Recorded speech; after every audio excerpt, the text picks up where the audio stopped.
ওকে, তাহলে আবার একবার সবাইকে ধন্যবাদ।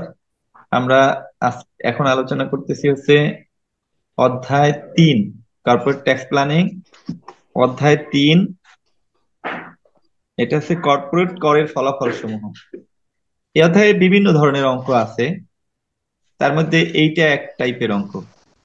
ঠিক আছে, এইখানে তোমার সেলস ইনক্রিজ হলে সেটাতে degree of financial leverage, operating লিভারেজের উপরে কি ধরনের প্রভাব পড়ে সেই ধরনের আলোচনা করতে বলা হয়েছে এখানে। ঠিক আছে, তো এই অঙ্ক যদি আমরা পারতে চাই তাহলে আমাদের মূলত degree of operating leverage, degree of financial leverage আর ডিগ্রি অফ কম্বাইন্ড লিভারেজ এর সূত্র জানা লাগবে। ঠিক আছে, আর এই ডিগ্রি অফ অপারেটিং লিভারেজের উপরে যে কারণে তোমার ইবিআইটির যে চেঞ্জ হয় সেটা আমাদের মূলত এখান থেকে জানতে পারবো। ঠিক আছে, তাহলে প্রথমেই আমরা degree of operating leverage, financial leverage আর হচ্ছে গিয়ে তোমার ওই কম্বাইন্ড লিভারেজ বা টোটাল লিভারেজ এটা কিভাবে বের করে সেটা আমরা শিখি। ঠিক আছে, স্যার, 1 মিনিট স্যার, বই কেউ কি অঙ্কটা খুঁজে পাইছে বইতে? না, না পাই নাই। আচ্ছা খুঁজে পাবা না সেটা সমস্যা হবে না। তাহলে 1 নম্বরে এইখানে আমরা যেভাবে আসলে করি সেটা হচ্ছে এখানে আমাদের একটা সিকোয়েন্স আছে। সিকোয়েন্সটা হলো এরকম,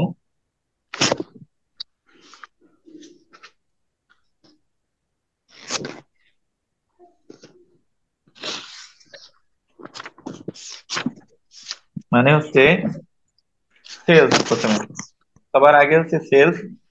সেলস থেকে যদি আমরা ভেরিয়েবল কস্ট বাদ দিই, সংক্ষেপে ভিসি লিখতে পারি। ঠিক আছে, মাইনাস ভেরিয়েবল কস্ট।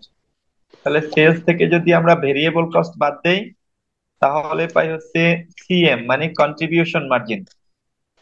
আর কন্ট্রিবিউশন মার্জিন থেকে যদি আমরা ফিক্সড কস্ট বাদ দেই তাহলে পাই আমরা হচ্ছে ই বি ইবিআইটি। ইবিআইটি থেকে যদি আমরা বাদ দেই,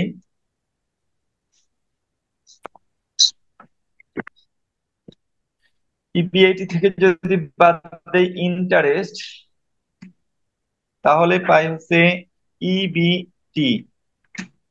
ইবিটি থেকে যদি বাদ দেই ট্যাক্স, তাহলে পাই আমরা ইএটি। ইএটি থেকে যদি আমরা প্রিফার ডিভিডেন্ড বাদ দেই, প্রিফার ডিভিডেন্ড যদি বাদ দেই তাহলে পাই ইএসিএস মানে earning available for common stock. এইটাকে যদি আমরা ভাগ করি,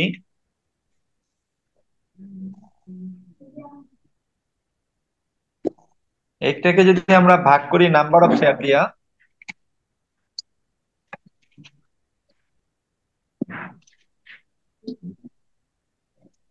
তাহলে পাই হচ্ছে ইপিএস। তাহলে এখানে ইপিএস পর্যন্ত বাহির করার মতো সূত্র দেয়া আছে। ঠিক আছে, তো এখন এইখান থেকে আমরা কিভাবে degree of operating leverage, degree of financial leverage, degree of তোমার কম্বাইন্ড লিভারেজ বের করবো। তাহলে প্রথম হচ্ছে degree of operating leverage, DOL, degree of sir, operating leverage sir এটা একটু ইকুয়াল টু, স্ক্রিনটা একটু স্যার ছোট করেন, পুরোটা যেন দেখা যায়। ও সেটা জি স্যার, এই, ঠিক আছে। তাহলে ডিগ্রি অফ অপারেটিং লিভারেজ যদি আমরা বের করি সেই ক্ষেত্রে এই কন্ট্রিবিউশন মার্জিন মানে সিএম, সিএম কে যদি ইবিআইটি দিয়ে ভাগ করি তাহলে পাওয়া যায় ডিওএল। এইটাকে এইটা দিয়া, আর ইবিআইটি কে যদি ইবিটি দ্বারা ভাগ করি তাইলে পাওয়া যায় হচ্ছে ডিএফএল। তাহলে যদি আমরা সিএম কে যদি ইবিটি দ্বারা ভাগ করি তাহলে পাবো ডিটিএল মানে ডিগ্রি অফ কম্বাইন্ড লিভারেজ বা টোটাল লিভারেজ। তাহলে ডিওএল এর সূত্র হচ্ছে এইটা,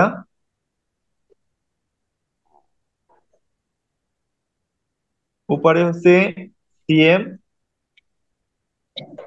আর নিচে হচ্ছে ইবিআই টি, এটা হচ্ছে ডিওএল।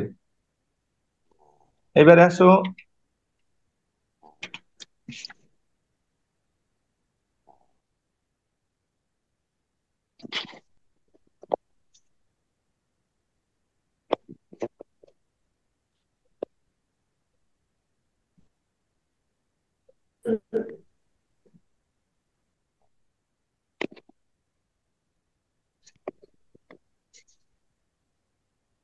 আচ্ছা তাইলে তোমার, আচ্ছা ডিওএল এর সূত্র কি তোমরা শুনতে পাইছো? স্যার জি স্যার, ওই যে লেখছেন দুইটা না স্যার? হ্যাঁ, এটা কি বলছি যে আমি সেটা শুনতে পাইছো তোমরা? জি জি স্যার, পাইছি তো। আচ্ছা ঠিক আছে। 2 নাম্বার হচ্ছে তাহলে ডিএফএল।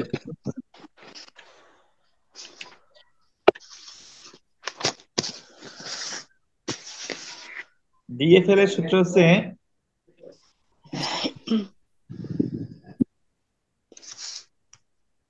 ইবিআইটি টি বা ইবিটি।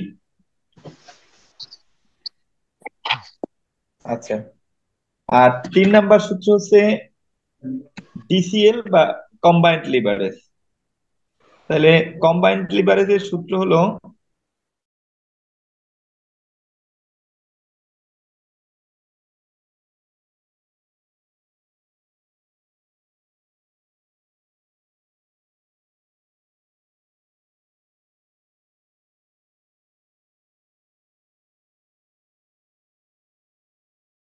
ঠিক আছে, এখন যদি আমরা এই ডিওএল আর ডিএফএল এর মান বসাই, তাহলে এইটা এইটা কাটা যায়। দেখো, এই গুণ করার কারণে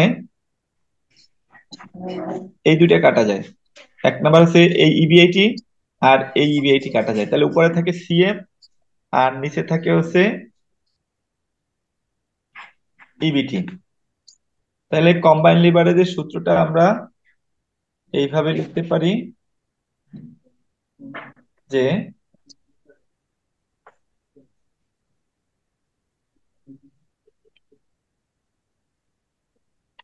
উপরে সিএম নিচে ইবি টি, এইটা ঠিক আছে।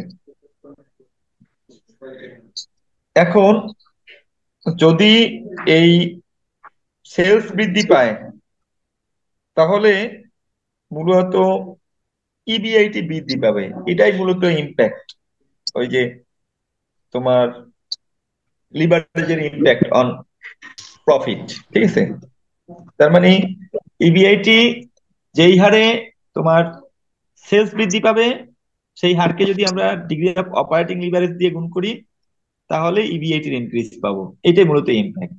তাহলে এই অঙ্কে আমাদের চাইছে কি কি দেখি। তোমার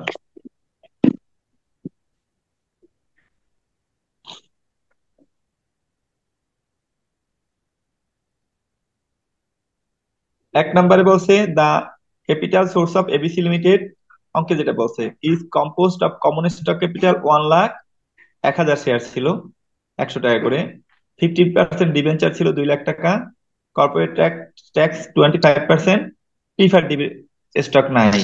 সেলস হচ্ছে 20,000 ইউনিট 10 টাকা করে, ভেরিয়েবল কস্ট 4 টাকা করে, ফিক্সড কস্ট 70,000 টাকা।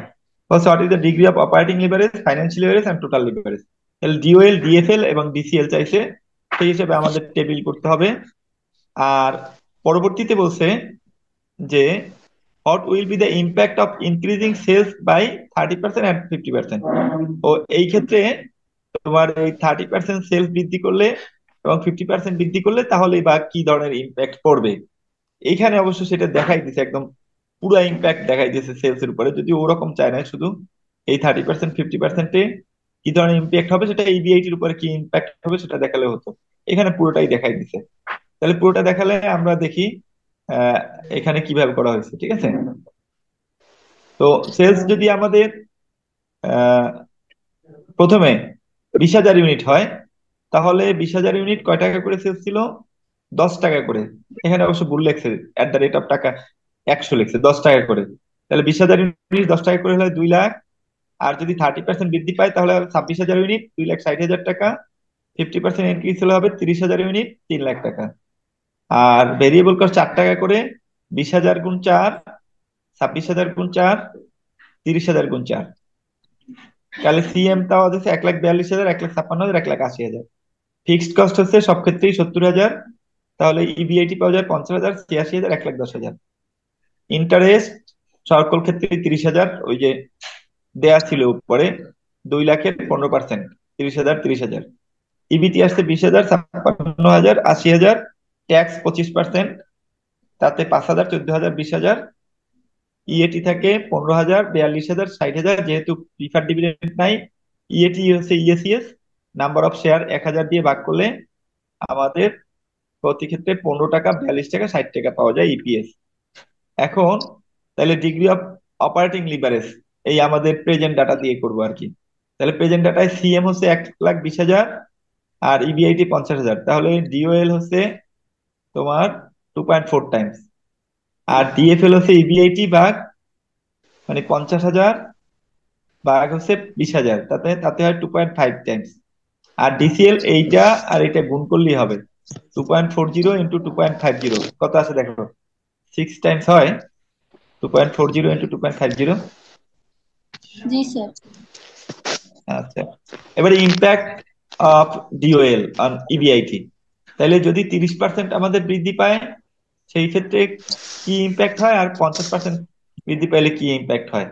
তাহলে যদি আমাদের 30% সেলস বৃদ্ধি পায়, তাহলে পার্সেন্টেজ অফ সেলস ইন্টু ডিওএল, ডিওএল হচ্ছে 2.40, তাহলে ইবিআইটি বৃদ্ধি পাবে 72%। আর যদি 50% বৃদ্ধি পায় তাহলে ইবিআইটি বৃদ্ধি পাবে 120%। একটু আমরা উপরে দেখি যে আসলে এটা হয়েছে কিনা। যেমন ধরো যখন 30% বৃদ্ধি পেয়েছে, 30%-এ আগে ছিল কত ইবিআইটি, 50,000। এখন হয়েছে কত, মানে 30% বৃদ্ধিতে হয়েছে কত ইবিআইটি, 83,000। 86,000। তাহলে বৃদ্ধি পাইছে কত বলো,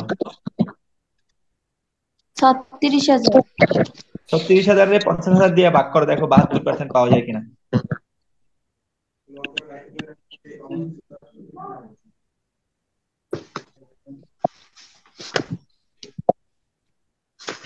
জি স্যার। হয়। আচ্ছা, এবার যদি 50% বৃদ্ধি হয় তাইলে প্রফিট ইবিআইটি আসছে কত, 1,10,000। তাহলে বৃদ্ধি হয়েছে কত, 50,000 থেকে 1,10,000, মানে 60,000।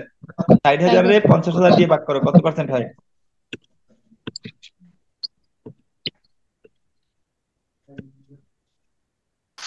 হয় 120%।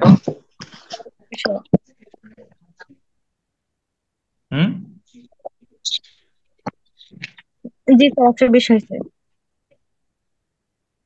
আচ্ছা, তাইলে মোটামুটি এই অঙ্কটা পর্যন্তই আজকে থাকবে। তোমরা ইউনিভার্সিটি কোশ্চেন গুলো দেখে রাখবে এই অধ্যায়ের। আগামী দিনে বাকিগুলো আমি আবার দেখাই দিলাম, ঠিক আছে? বেশি নাই ইউনিভার্সিটি কোশ্চেন, ঠিক আছে?